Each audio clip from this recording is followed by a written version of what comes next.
Hey guys, happy Monday and welcome to Car Talk with Travis. Thanks so much for tuning in, and I appreciate you guys following and commenting and asking questions. Today we have a special guest, a friend of mine, Glenn. Thank you so much for joining. How are you? I'm doing well and glad to be here. Thanks for having me. I love hanging out in the car. This is wonderful.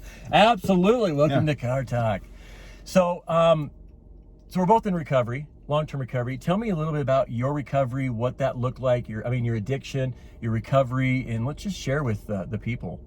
Awesome, man. I appreciate it. And it's just a gift, right? It's a gift to be here and be sober today. Like everybody else that we talk to in this deal, we all have these interesting stories that get us in here, and mine was very, very similar in the weirdness that, like, I used to be a professional tennis player and I like to joke around that I played tennis alcoholically, and so I did that for a number of years, and until my addiction, until I started drinking and other things, and my addiction just took hold. And before you know it, I'm staying up all night, partying all night, trying to play tennis all day, and doing that thing back and forth until one of those had to go, and the tennis had to go. That isn't it. It's funny because you think about it. For a minute, it works. For a minute, it works, right? Yeah.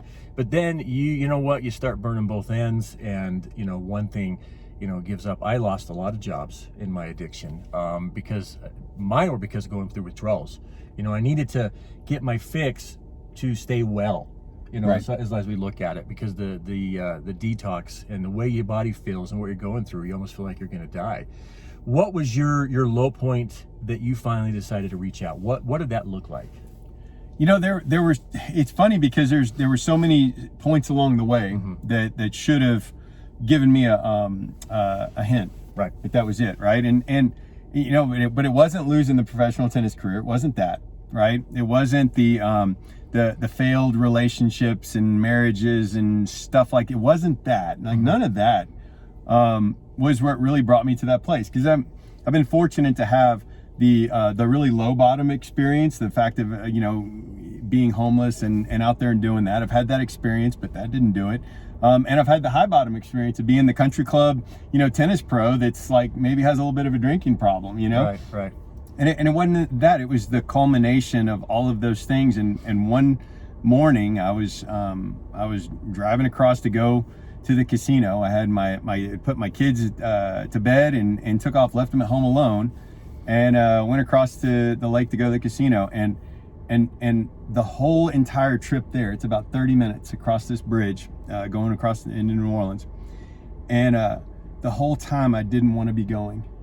Right, I'm keeping driving, and you're going across this bridge, and it's like every turnaround I knew I needed to turn around, and I couldn't turn around, and I kept going, and I kept going, and every hour my he was 11 at the time. My son calls me, and he's like, "Dad, when are you gonna come home?" And I'm like, "I'll be home in an hour," and I don't come home. I wanted to come home, and I didn't go home, and I went home at 6 o'clock in the morning when the booze ran out, the money ran out. I go home. And that was it for me. I was done, and I packed it in and went to treatment, and that's kind of where my brokenness was. Yeah, isn't it? I mean, you look back now. So I'm coming up on, in April, will be 12 years sober, but my addiction was 12 years long.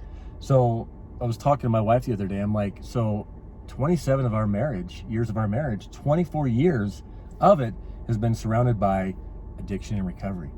And I look back now, and I'm just like, what we turn into and become, and helping others and reaching out and becoming great parents, right?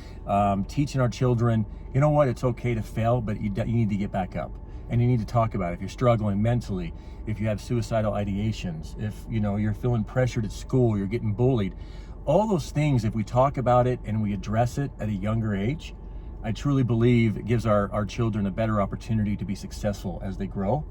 What would be one thing that you would like to share with somebody today? What's a gift that you would like to give somebody that might be struggling, might have a child struggling, going through this right now? Man, I would just say,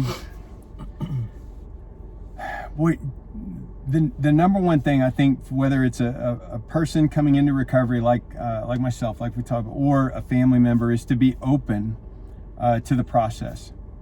That before I got into recovery, I had no idea this world existed. Right. like no clue. And it's not like I was sheltered. And I was worldly, but I had no idea this world existed.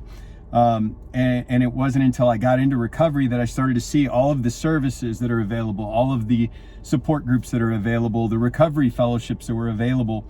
And so it was all new. And quite honestly, as a person that was new in recovery, there was a lot of, it did feel a little threatening because it was new. Right. I wasn't, so just trusting the process and being open, and don't be afraid to ask for help. I think that's the big thing. And it sounds like you were a lot like me. I wasn't out using or drinking with other people. It was just me. Like I was the only one doing that, and I was doing that from, having 12 different doctors prescribing me pills, or going and buying from a dealer, or buying from a friend that wasn't using a medication, maybe from a car wreck. So it was just me. And so we didn't understand how to fix that or what it looked like. I'd never heard of like rehab before. Right. My wife is like, how do you have a problem? It's doctor prescribed. Right. What do you mean you're an addict? I don't understand. Right? So educating has been a huge thing.